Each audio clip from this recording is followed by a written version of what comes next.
What if the perfect moment you've been waiting for is the very thing keeping your life on hold? Think about it for a second. The book you'll start writing once things calm down. The relationship conversation you'll have once you feel more confident. The career change you'll make once you've saved a little more, once the timing is better, once you feel ready. We tell ourselves these are practical delays, reasonable pauses. But what if the waiting itself is the problem? What if your brain isn't actually protecting your future? It's protecting itself right now from the discomfort of not knowing how things will turn out. This is a video about a very quiet, very common mental habit. Psychologists don't usually call it laziness, and they don't call it procrastination either. Not exactly. There's a more precise term for it, and understanding it might change the way you look at every unstarted project, every unspoken word, every plan sitting in a drawer labeled later. Here's the strange part. Most people who do this aren't unmotivated. They're not confused about what they want. In fact, they often know exactly what they want. What they're avoiding isn't the goal. It's the uncertainty that comes with pursuing it. Consider a woman named Elena, a composite of a pattern therapists see constantly. She's wanted to open her own small design studio for 6 years. She has the skills. She has a growing list of clients who'd follow her. But she's still waiting for the right time. After this contract ends, after she saves 3 more months of expenses, after the market feels more stable. Each time one condition is met, a new one appears. The right time never quite arrives, because the right time was never really the point.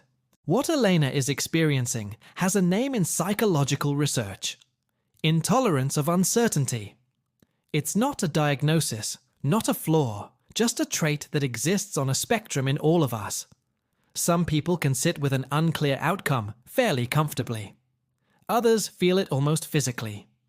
A tightness, a low hum of dread, whenever the future refuses to reveal itself in advance. And here's what matters most. The brain doesn't experience waiting for the right time as passive. It experiences it as a solution. Every day you don't start, your brain gets a small, quiet reward. Nothing bad happened today. That relief is real, it's measurable, and it's exactly why waiting feels so reasonable, even when deep down you know you're stalling. So before we talk about how to break this pattern, we need to understand what's actually happening beneath it, because you cannot out-willpower a mechanism you don't understand.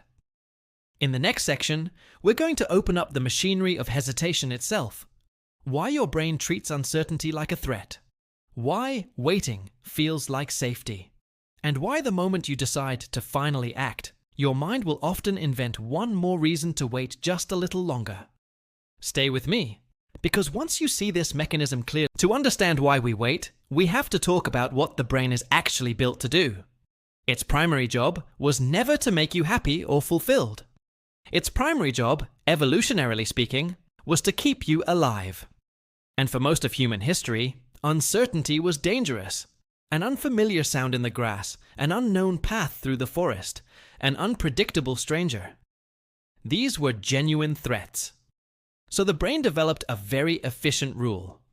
When something is uncertain, treat it with caution until proven safe. This rule still runs in the background today, except now it's applied to things like sending an email, starting a business, or telling someone how you feel. The brain doesn't fully distinguish between this uncertainty might hurt me physically and this uncertainty might embarrass me or lead to failure. Both register at some level as risk. This is where a concept called loss aversion becomes important. Research popularized by psychologists Daniel Kahneman and Amos Tversky found that for most people, the pain of losing something is felt roughly twice as strongly as the pleasure of gaining something of equal value. Losing $50 feels worse than finding $50 feels good. Now apply that same asymmetry to action. Starting something new means risking a loss of comfort, of self-image, of the story you've been telling yourself. Staying still risks nothing you can immediately feel. So the brain, doing exactly what it evolved to do, quietly nudges you towards staying still. But there's a second piece to this puzzle, and it's just as important. Waiting doesn't just avoid a potential loss. It preserves possibility. As long as you haven't started the business, It could still be a wild success in your imagination. As long as you haven't sent the message, the relationship could still go anywhere. The moment you act, reality narrows. You get one specific outcome instead of 100 imagined ones. And for many people, an unlimited imagined future feels safer than one concrete, knowable present. This explains why the right time is often a moving target. It's not really about timing at all. It's a story the mind tells to justify staying in the space of pure possibility a little longer. Researchers who study decision-making sometimes describe this as a form of experiential avoidance. Not avoiding the task itself, but avoiding the internal discomfort that starting the task would bring up. The unread email doesn't scare you. What scares you is who you might become or what you might learn about yourself once you open it. Here's the part that tends to surprise people the most. This mechanism is not a character flaw. It's not evidence that you're weak-willed or undisciplined. It is a normal, well-documented feature of how brains handle uncertainty. Which is actually good news, because it means the solution isn't about becoming a fundamentally different, braver person. It's about learning to work with this mechanism instead of being run by it. So how do you actually do that? How do you move forward when your brain is wired to treat the unknown as dangerous? That's exactly what we're going to cover next. 3 techniques, grounded in psychological research, that don't require you. The first technique addresses the size of the decision itself. One reason big life changes feel so paralyzing is that our brains process them as a single, enormous, irreversible leap. Quit the job. Start the business. Have the difficult conversation. Framed that way, of course it feels risky, because it sounds like there's no way back.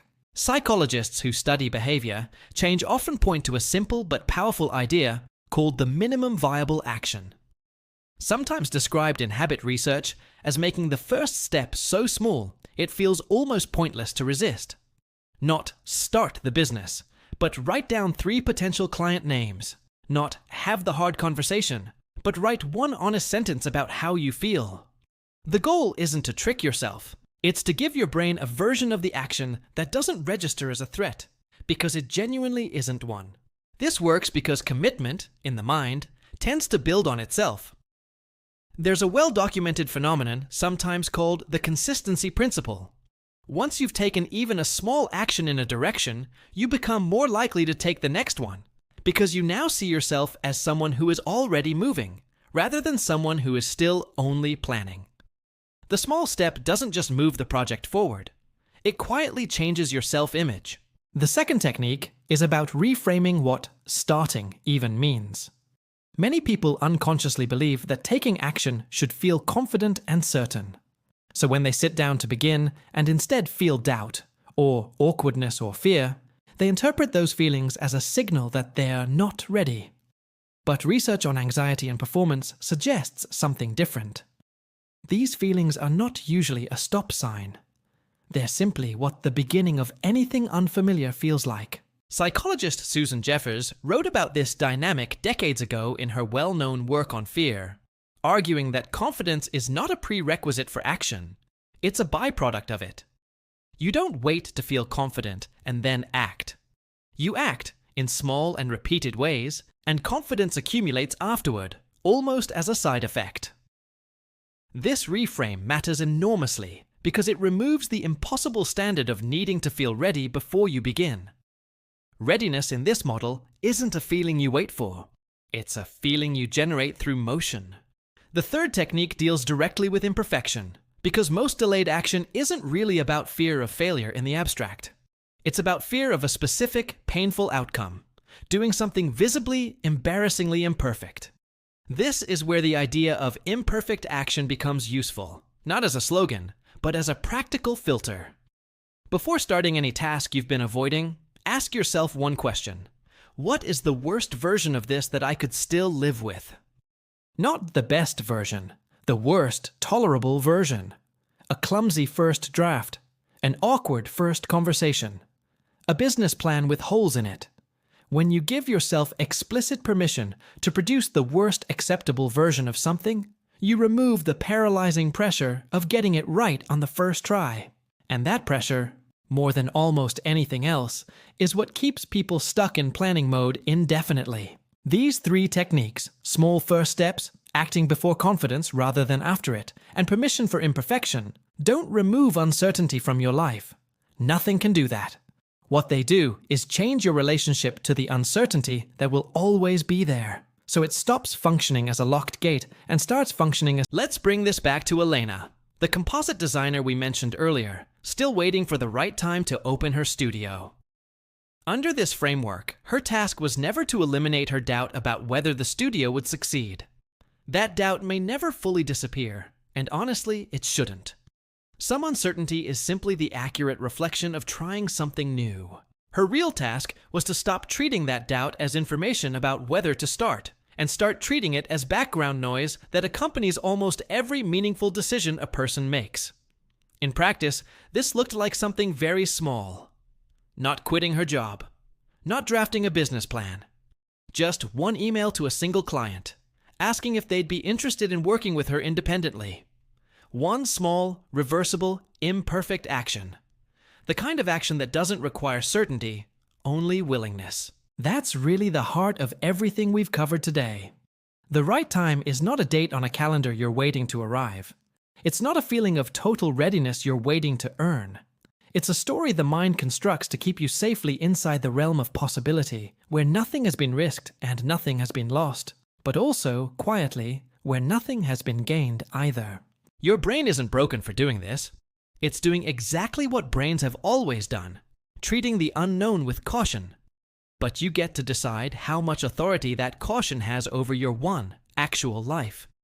You get to decide whether the next chapter stays a draft forever, or whether you're willing to write an imperfect, uncertain, entirely human first sentence. So here's a small, honest question to sit with after this video ends. What is the one thing you've been waiting for the right time to do? And what would the smallest, most imperfect possible version of starting it look like? Not next month, not once things settle down, but sometime in the next 24 hours. You don't need an answer that feels confident. You just need one that feels small enough to be true. If this way of thinking about hesitation, uncertainty, and action resonated with you, consider subscribing to this channel. We explore the quiet, psychological mechanisms behind the patterns that shape our everyday lives. The ones that are easy to overlook and remarkably powerful once you finally see them clearly.